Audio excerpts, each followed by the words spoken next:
qasën fëmijëve ashtu, ata pastaj e reflektojnë atë gatishmëri kur vinë në shkollë.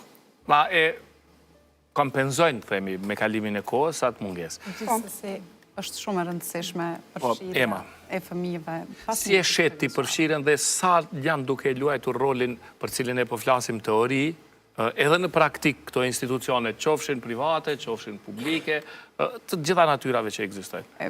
Pa dyshim, duke respektuar njëtën dhe mendimin e saj, edhe si mësues, edhe si prinsi, e shes situatën dhe inkuadrimin e fëmijëve që nuk janë pjesë e institucioneve para klasës së parë, është shumë e rëndësishme dhe dukshëm, nuk po e thot përsëri Ema, po e thot shkenca dhe hulumtimet që fëmijët të cilët vinë pas moshës 3 vjeçare inkuadrohen në proceset sociale, në proceset e bashkëpunimit, lojen strukturuar dhe të pastrukturuar në të njëjtën kohë, janë fëmijë të përgatitur në aspektin qoftë të pavarësimit, përsëri ju po e vreni vazhdimisht po e ceki unë zgjidhjen e problemit, sepse fakt baza e inteligjencës është zgjidhja e problemit. Ne fëmijëve nuk mund t'ja mësojmë zgjidhjen e problemit, sepse inteligjenca e fëmijës tregon sa është numri i lartë i inteligjencës, aq aftësi ka fëmija ta zgjidhë një problem, të gjendet në situata të reja. Ne e mësojmë fëmijën që kapaku hapet kështu.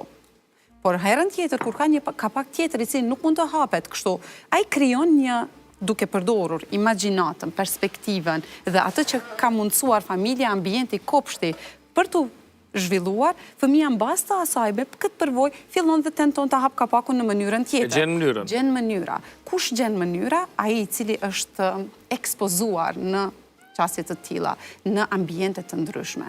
Po, mund të kemi familje ideale që i ekspozojnë fëmijët, por besomni që sot, duke pas parasysh që dhe nëna dhe babai punojnë aktivisht për ta mbajtur familjen, është shumë vështirë të kemi fëmijë të cilët pa prezencën dhe të institucioneve mund të mbrinë deri këtu. Andaj dhe jam idhtare asaj që 0-3 vjetë fëmija ka familjen, pa marrë parasysh situatave familjare të cilat mund të ndodhin, po pas 3 fëmija ka nevojë të prek, të shijoj diçka më ndryshe, të shoh diçka më ndryshe dhe të kuptoj se si bëhen zgjidhjet e situatave pa prezencën e mamit. Ne si nëna e kemi, sepse unë prap edhe rolin e prindit, e kemi shumë të çuditshme një qasje sepse këtë profesionet i kryejmë në të njëjtën kohë. Është qasje shumë e mirë, po jemi edhe pediatër, jemi edhe ORL, shpeshherë jemi edhe inxhinier dhe gjithçka tjetër. Por kjo nuk na mjafton neve për t'ia servuar gjithçka fëmijës sonë dhe eksperiencat të cilat duhet të fitoj fëmija. Se fëmija mëson prej fëmijës. Komunikimi zhvillohet dhe me fëmijë të tjerë dhe me bashkëmoshatarë të tjerë. Andaj këto janë elemente shumë të rëndësishme. Për ta plotësuar para marketingut. Pajtohem plotësisht me Emën.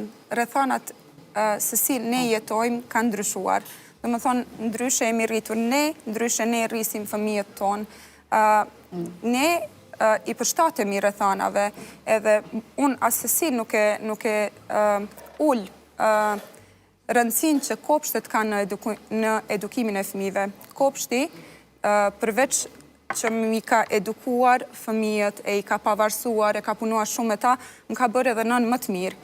Por, nëse kthehemi prapa edhe kujtojmë fëmirin tonë, unë personalisht nuk kam shkuar në kopsht.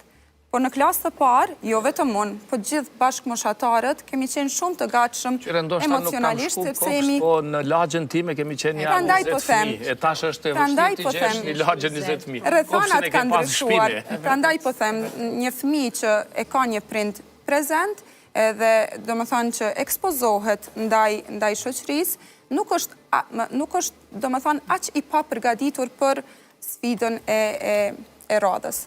Faleminderit shumë. Edhe një herë